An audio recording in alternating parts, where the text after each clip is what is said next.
bonjour, soyez les bienvenus. Nouveaux invités, nouvelle thématique sur le plateau de Culture Link à l'occasion des BIS 2023 à Nantes.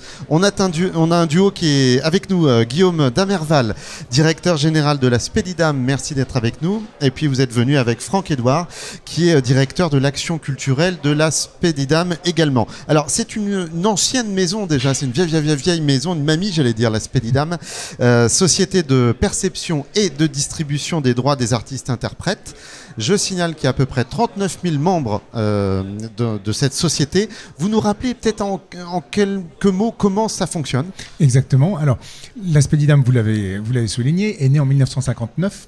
Nous avons en effet 39 000 membres, mais nous répartissons 39 000 associés, personnes, artistes qui ont adhéré à la Spedidam, mais nous répartissons potentiellement des droits à 100 000 artistes-interprètes, dont 39 000 sont associés. Ces droits proviennent essentiellement de la rémunération équitable. Donc la rémunération équitable, ce sont des œuvres diffusées dans les lieux sonorisés, dans les bars, dans les restaurants, dans les boîtes de nuit, les radios, les télévisions. Et donc une partie de ces droits reviennent aux artistes-interprètes, et une autre partie des droits provient de la rémunération pour copie privée sonore et audiovisuelle, où le public, nous tous, on peut copier une œuvre qu'on aura préalablement achetée évidemment et copier sur son, par exemple, téléphone portable ou un support vierge. Ces deux perceptions, c'est grosso modo 50% de nos perceptions. Il faut savoir que nous avons perçu en 2021 49 millions d'euros, donc répartis à potentiellement 100 000 artistes-interprètes. Et en 2022, on n'a pas les chiffres officiels, mais on retrouve, et ça c'est assez formidable, un niveau de perception équivalent à celui de 2019 avant la crise sanitaire. Et donc c'est plutôt positif et c'est très bien, c'est un point essentiel pour tous les artistes. Et si on prend le temps de ce point technique sur la rémunération, c'est important parce qu'on parle de rémunération des artistes-interprètes. Avant de parler avec vous de l'action culturelle dans quelques instants, qu'est-ce qui vous chiffonne en ce moment? Quels sont les sujets d'actualité de vigilance? Alors il y a un point qui est important. Il y a eu, et notamment pour l'action culturelle des différentes EGC, pas que la Spedidam, il y a eu un arrêt de la Cour européenne de justice qu'on appelle l'arrêt RAP, qui fait que, alors je ne vais pas rentrer dans le détail technique, ce serait extrêmement long, mais qui fait que, in fine, on est amputé pour l'instant d'à peu près 30% des rémunérations qui finançaient l'action culturelle en France pour la Spedidam. Ces sommes irrépartissables, on est en train de travailler justement avec l'Europe pour essayer de trouver une solution. Je tiens à souligner que le gouvernement français est complètement à nos côtés, et je remercie le ministère de la Culture qui s'implique énormément aux côtés des OGC pour qu'on essaie de trouver une solution. Mais c'est une solution, c'est pas simple, on est au niveau de Bruxelles, donc il faut que les États membres soient d'accord, il faut mettre autour de la table beaucoup de monde pour réussir à trouver une solution à ce problème. Et un autre chantier qui vous mobilise beaucoup, c'est la rémunération des artistes par rapport aux plateformes de streaming. Exactement, ça c'est absolument capital. Aujourd'hui, donc on a un premier pas avec un accord qui s'appelle la GRM, pour lequel les artistes vont pouvoir percevoir des droits. Donc alors, la GRM garantie de rémunération minimale. Et donc cet accord, c'est un premier pas, mais pour nous, ça n'est pas encore suffisant. On voudrait aller plus loin pour les artistes. On voudrait que ces rémunérations puissent être perçues pour l'ensemble des artistes, y compris un artiste, par exemple, qui va travailler avec un contrat de non français, un artiste français qui travaille avec une société pas française. Là, dans le cadre de la GRM, il n'y a pas de perception prévue. Un artiste qui fait de l'autoproduction, il n'y aura pas de rémunération. Donc il faut qu'on complète ce mécanisme. Et nous, l'idée, c'est de pouvoir compléter ce mécanisme. C'est prévu dans le cadre d'une directive européenne. Ce mécanisme existe en Espagne, il fonctionne très bien. Il existe en Hongrie, il va exister en Pologne. C'est en passe d'être voté par les parlementaires. Et la Belgique le met en place également. Donc on voudrait aller dans ce sens-là aussi pour que les artistes aient une rémunération sur le streaming. Parce que les 100 000 artistes que vous représentez et les autres sont parfois écoutés à des millions de fois, j'allais dire, sans pour autant percevoir une rémunération à la hauteur de cette audience sur les plateformes. Exactement, c'est dans le cadre de ce qu'on appelle de la gestion collective. Alors l'artiste, la grande vedette, peut lui percevoir des rémunérations parce qu'il a un accord avec son producteur. Et c'est très particulier, mais un accord de gré à gré.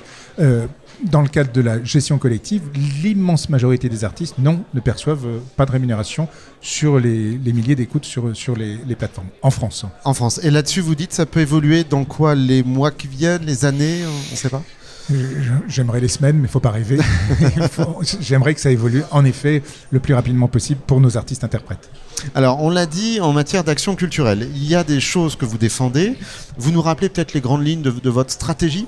Vous aidez à la fois des artistes et des projets. Il y a les deux. Voilà, en fait, c'est toujours les structures qui nous font des demandes. Donc, c'est des structures qui gèrent des projets. Mais au final, on a toujours la volonté que ce soit l'artiste qui bénéficie des aides qu'on peut apporter à ces projets.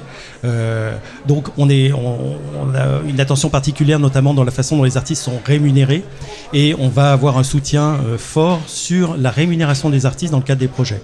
C'est dire un petit peu aux structures, ben voilà, vous avez un projet, vous mettez en place un budget, nous on vous aide à ce que vous puissiez rémunérer correctement les artistes.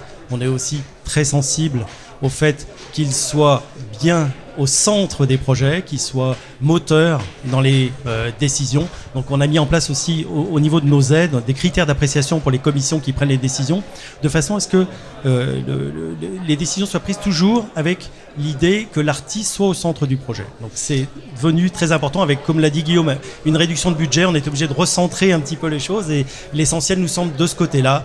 Alors on a différents programmes, on a des programmes aussi pour les aider à partir à l'international. Aujourd'hui on sait que c'est important pour que ce soit des compagnies, des ensembles, de pouvoir aller s'exprimer à l'étranger. Donc on a des programmes qui leur permettent, on prend en charge une partie des billets de transport par exemple. On a des aides aussi à la promotion par l'image. On a un certain nombre de mise en place, de programmes mis en place pour les soutenir dans leur activité. Est-ce que vous avez une attention particulière pour les artistes-interprètes émergents? Puisqu'on en parle beaucoup au travers des BIS 2023, il y a un phénomène d'embouteillage dans différents champs culturels suite à la crise Covid, et du coup les jeunes ont du mal à exister, à être visibles. Enfin, quand je dis les jeunes artistes émergents. Alors, il faut toujours faire attention avec ce qu'on appelle émergents. C'est toujours se méfier. Nous, on aide les artistes qui sont dans un contexte professionnel, donc ce qui veut dire qu'ils sont, comme je l'ai dit tout à l'heure, qui sont rémunérés à une juste hauteur. Et par contre, on ne va pas faire de distinction de savoir s'ils sont déjà complètement structurés, s'ils sont s'ils sont dans toute une organisation, ou s'ils sont avec l'idée porteurs d'un projet. On va les soutenir dans le cadre de ces premiers projets qui arrivent. Mais c'est pas forcément la notion d'émergence à tout prix. Ça peut être aussi des artistes qui arrivent à un moment, qui ont déjà 40 ans et qui n'avaient jusqu'à présent été que gérés par des grosses structures, et qui d'un seul coup montent leur propre projet. On va être très attentif à ça. Mais l'émergence, elle est à tout âge quelque part. Voilà, on défend un petit peu ça. Et vous l'avez dit, donc l'action culturelle continue, elle perdure, mais avec des recentrages plutôt, pour prioriser un petit peu vos ressources. Voilà, et malheureusement, on est obligé. On a toujours espoir, comme le disait Guillaume, qu'il y ait une décision soit prise rapidement, qu'on se retrouve avec des sommes qui nous permettent justement d'aller vers des nouveaux programmes, et pourquoi pas proposer des nouvelles façons d'agir sur tout notre entourage. Mais pour l'instant, effectivement, on recentre vraiment sur l'artiste et le moyen de soutenir le plus possible dans son activité. Merci à tous les deux d'être passés nous voir sur le plateau de Culture Link. On retrouve cette interview et puis les autres évidemment sur les réseaux sociaux et aussi sur le site internet. À très vite pour un prochain plateau.